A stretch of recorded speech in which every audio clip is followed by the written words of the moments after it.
바로가 비와 우박과 우레소리가 그친 것을 보고 다시 범죄하여 마음을 완악하게 하니 그와 그의 신하가 꼭 같더라. 바로의 마음이 완악하여 이스라엘 자손을 내보내지 아니하였으니 야훼께서 모세에게 말씀하신 것과 같더라.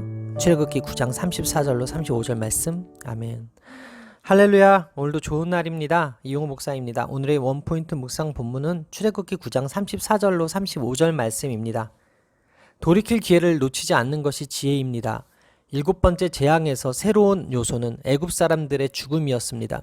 모세는 당시 보리와 삶은 우박으로 상했지만 밀과 쌀보리는 자라지 않아 상하지 않았다는 사실을 언급합니다.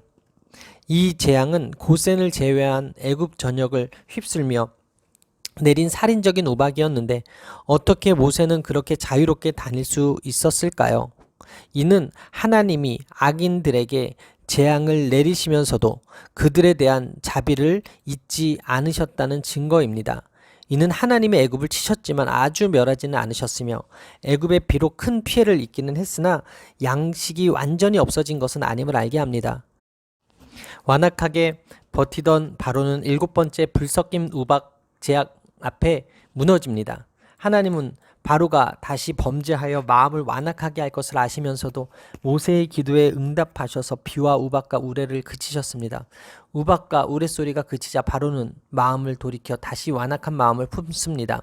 재앙이 반복되는데도 어떻게 그럴 수 있을까요?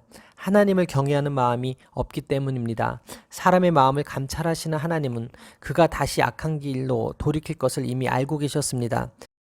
출애굽기에서만도 이 구절을 포함해 10번이나 바로가 자신의 마음을 완악하게 했다고 예언하셨습니다.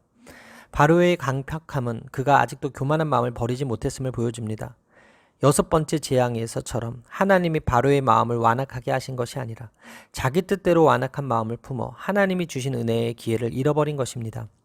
하나님은 인간이 자신의 마음을 강팍하게 하도록 허용하실 뿐만 아니라 완고함을 더하심으로 회개하지 않는 자들을 징계하십니다. 동시에 하나님은 사악한 자가 악한 길과 그 행위에서 떠나 회개할 것을 바라십니다.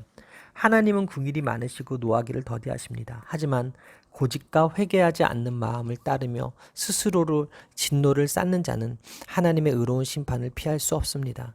따라서 오늘의 원포인트 메시지는 말씀하신 것과 같더라입니다.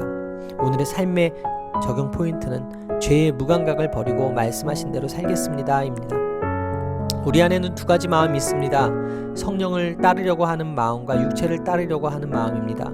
바로가 그렇게 뻔뻔할 수 있었던 이유가 있습니다. 그의 신하들도 그와 같은 마음이었기 때문입니다. 우리 옆에 마음이 완악한 사람만 가득하다면 그곳은 서둘러 벗어나야 하는 애굽일 수 있습니다. 조금이라도 의지할 대상이 있으면 그것 때문에 하나님을 거역하려는 것은 인간의 속성입니다.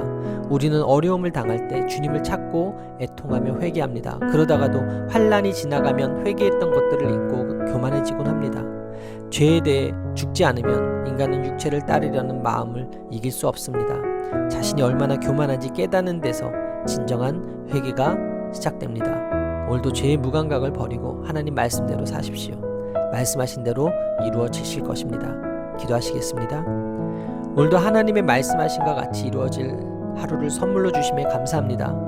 바로는 마음이 강팍하여져 하나님의 기적과 이설을 보고서도 믿지 아니하고 그 곁에 사람들이 똑같은 사람들이어서 잘못된 선택을 함으로 망하게 되었습니다. 제 주변에 있는 사람들이 다 예수 믿고 말씀을 경외하는 사람들이 될 수 있도록 주님께서 도와주시고 오늘도 죄를 끊어버리고 하나님 말씀을 전하는 삶을 사는 제가 되게 하여 주옵소서. 이 모든 말씀 살아계신 예수 그리스도의 이름으로 기도합니다. 아멘. 할렐루야. 오늘도 최고의 복을 받았습니다.